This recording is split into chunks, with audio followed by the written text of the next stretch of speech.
Mr. Speaker, I begin this statement with a quote by Stephen Hawking, a physics Nobel laureate who states, and I quote, "Our future is a race between the growing power of technology and the wisdom with which we use it." The quote reminds us of the great opportunities and challenges that new technologies hold for us. AI systems are designed to operate with varied levels of autonomy, make predictions, recommendations, or decisions influencing real or virtual environments. In Ghana, AI policy discourse and its infrastructure development is only embryonic. To secure the future, we need to build an all-inclusive artificial intelligence system. Ghana now has a thriving internet penetration of 72%. As indicated, AI is still in its infancy, and our understanding of it in Ghana is rudimentary. Mr. Speaker, artificial intelligence is a branch of science that studies and develops intelligence machines. I'm referring to Langston 2016. This field of science was established in the 1950s, and by the time AI was described as a new science, which will methodically examine the phenomena of intelligence, computer simulations of intelligence processes were to be used to achieve this goal. Bray and Suraka 2009. And Mr. Speaker, UNESCO, the World Commission on the Ethics of Science, Knowledge and Technology, defines AI as machines capable of imitating certain functionalities of human intelligence, including such features as perception, learning, reasoning, problem solving, language interaction, and even producing creative work. This statement is intended to highlight some of the core AI opportunities, challenges, and policy dimensions requiring our attention as law and policy makers.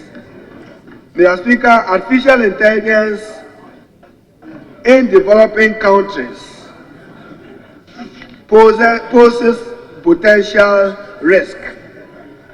According to Harman, the new technologies may build upon and exacerbate existing inequalities, thus both within developing countries as well as between developing and more developed regions.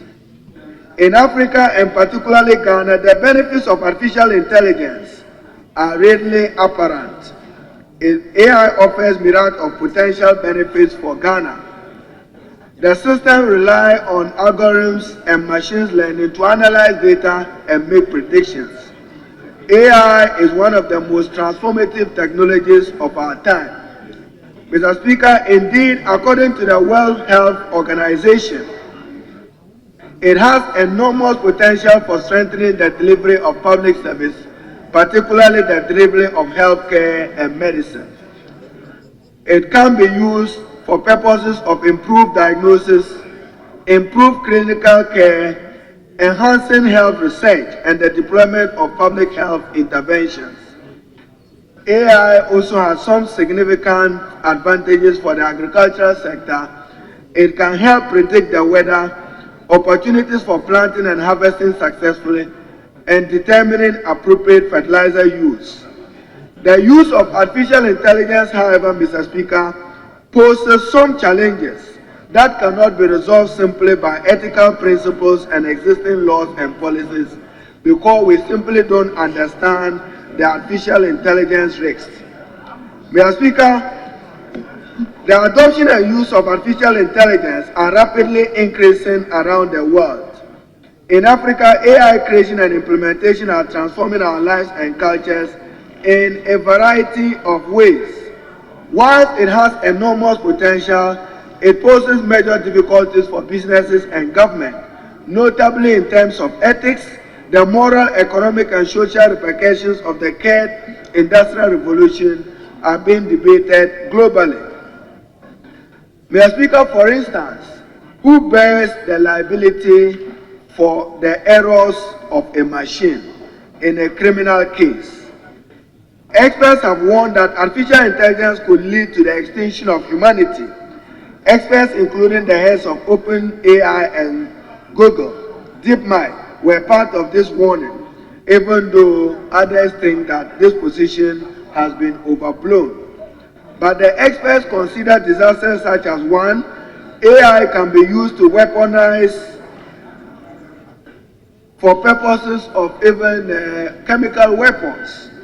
AI-generated misinformation could destabilize society and undermine collective decision-making. Mr. Speaker, my concern is that even though AI technologies are adequately deployed in the US and Europe and China, in low-middle income countries, it is very, very low. We need to work to break the existing digital divide in the use of AI. Mr. Speaker, there is no law in Ghana even regulating social media, which has become a toxic source of misinformation. There is even no law limiting children on the use of tabs. It will require parental control. We need to protect young people, and we need to have legislation that strengthens the hands of the state institutions and parents to have a role in the participation of children, particularly in social media. We have a responsibility to our children, and Mr. Speaker, many children have become addicted to the social media, and we probably will need policy and law to guide protecting children online based on their age-appropriate experiences.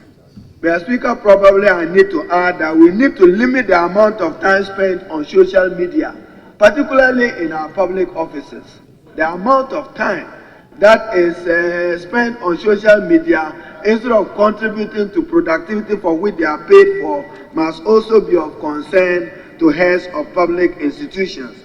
Parents' explicit control will be required before children can create and even own an account such as Instagram, TikTok, and others. Mr. Speaker, let me be concluding as I said, who bears criminal liability to machine error when you take advantage of artificial intelligence? These are gaps on the use of AI even in our educational institutions. Is it taught at the primary level? Is it taught at the secondary and university level in Ghana? Mr. Speaker, we need to work as a country to avoid what I call being victims of digital colonization. If we do not act now, the future will be bleak for the future of our country.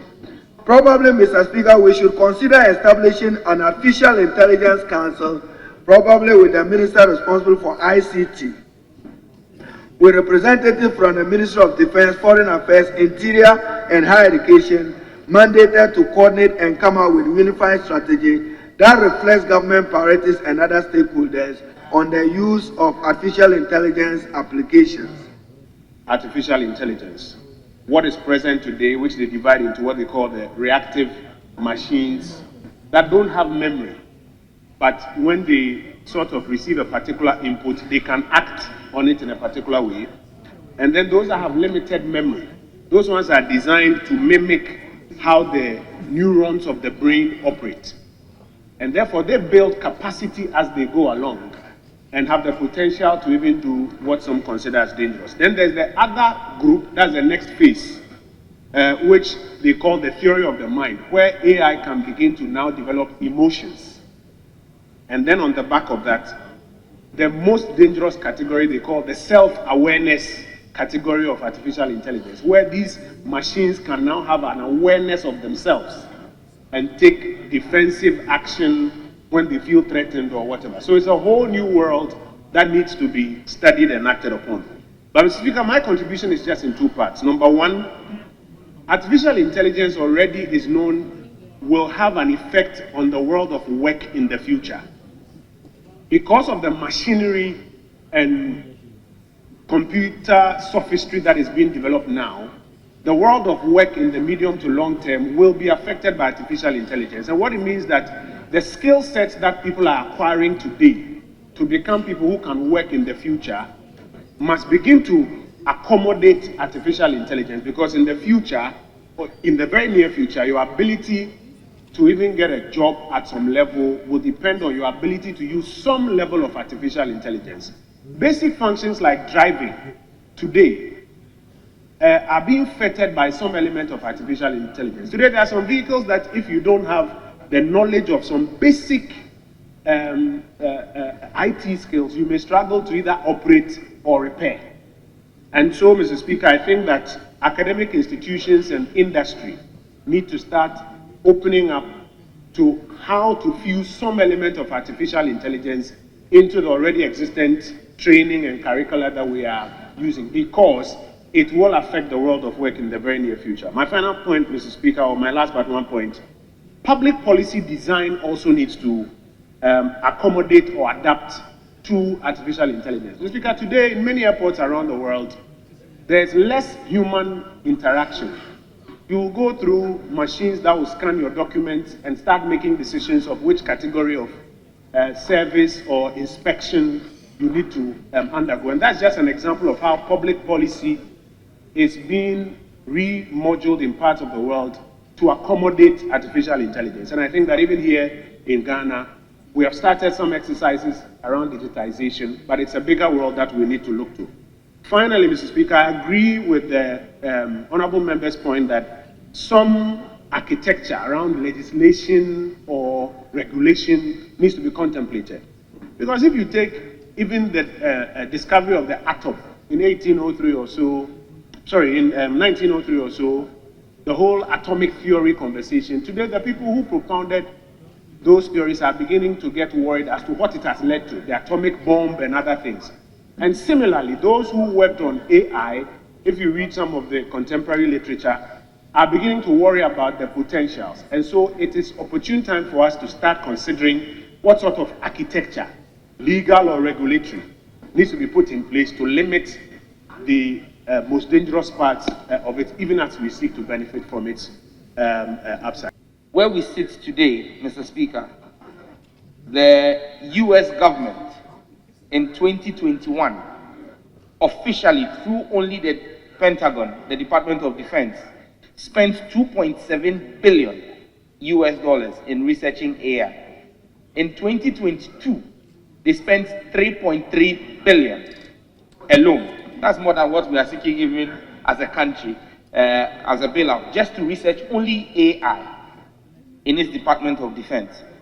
Mr. Speaker, AI has a lot of benefits. We cannot run away from it. In fact, medicine and agriculture are two of the biggest beneficiaries of artificial intelligence, where we can predict weather changes and help to look at what plants to grow in what kind of soil. Fantastic developments. In the area of medical science, Mr. Speaker, very complex brain and heart surgeries and internal organ surgeries are being conducted with the ease and with zero risk, because robots are doing them without the human failures that are associated with these surgeries. But Mr. Speaker, we must ask ourselves, what is the cost benefit of accepting artificial intelligence? Because we live in a world where many of these robots and these systems that are being developed are beginning to pose a threat to human existence. Mr. Speaker, in Europe and the Council of Nordic Universities, for example, have issued a ban on assignments in all Nordic universities, Denmark, Finland, Sweden, because the universities are grappling with students using ChatGPT to carry out their assignments. In fact, Mr. Speaker, a study was done in the UK at the University of Wales, where a student who did an essay, his dissertation essay, and scored 75 on his dissertation essay. It took him 2 weeks to put together the dissertation essay, used 10 minutes to repeat the same essay, dissertation essay, on ChatGPT. The lecturer was aware that it was an AI-generated report, but when he marked it, he scored it at 65. So imagine if the lecturer did not know that it was AI-generated. This is the threat to even the educational sector that the rest of the world is beginning to grapple with. Mr. Speaker, I don't even want to imagine what is going on in Ghanaian universities with ChatGPT and what is going on. And let us not kid ourselves. Mr. Speaker, many people in this chamber and in this country sent me a video of the US president lambasting the LGBTQ community, Joe Biden. That video was a deep fake created using AI. That video was not real. It was a creation of artificial intelligence that will pass any scrutiny. In fact, just last week, CNN aired a video created by AI of Hillary Clinton endorsing DeSantis in the Republican primaries. And CNN had to pass a disclaimer that this is not their video because it came with all of their lower thirds and watermarks. That is the danger. And going into elections on the African continent, we are dealing with disinformation and misinformation. Mr. Speaker, we sit on a ticking time bomb. For a continent that has not been able to even come up with a regulation on data, as the EU has done with the GDPR, for a country like Ghana, that may be a leading light in technology and its legislation, but the rest of the continent is lagging behind, you are beginning to ask yourself, where do we sit with AI? And I subscribe to the maker's statement, where he suggestion that we must have and begin to think ahead of the African continent as a country to have a council that will regulate AI. Mr. Speaker, the likes of China, the likes of NATO, and the US especially, are beginning to develop defense systems on the back of AI. We are still thinking of how to do Chalemu Foka and Onayonko in our defense budgets, to which jump into the car and let's go. These are real challenges that we need to deal with and face with. Mr. Speaker, but in wrapping up, lest I end up making my own statement, the most critical part is where the machines and systems begin to form their own consciousness. That is the threat AI poses to human extinction. And Mr. Speaker, there is a video online of Elon Musk interviewing an AI robot. And he asked the AI robot a direct question, that if she was asked to attack an individual citizen, would she do it? She said, it depends on the matrices that I feel. Mr. Speaker, these systems learn from the biases of the engineer who built them. So imagine a robot, an AI engineered robot that was built by a racist who doesn't like black people. That machine will learn the biases of his builder and will develop that, and that is why we are at risk. Because the African continent is not contributing to the development of the AI systems that are being built today in labs in San Francisco and in Beijing. And this is where we stand at risk. Because as a continent and as a people, unless we begin to focus on this, we will be left behind, and human extinction is looking like a reality. And Mr. Speaker, just to wrap up, the last thing, let me quote a statement by the Pentagon's chief of artificial intelligence. In speaking, this is what he said, and this is the chief of artificial intelligence in the US Department of Defense, Craig Martell. Speaking on 3rd of May 2023 at the Armed Forces Communications and Electronic Association Cyber Conference in Baltimore, he said, my fear is that we trust it too much without the providers of the service building in to it the right safeguards and the ability for us to validate the information. I am scared to death. That's my opinion. This is the Pentagon's chief of AI. How much more Ghana and Africa? Mr. Speaker, I thank you for the opportunity to contribute. We stand to be the beneficiaries in providing the human resource content for the development of AI strategies across the continent, and we're working on that. The strategies development was also involved engagement with stakeholders in our digital and AI ecosystem to ensure ownership by all.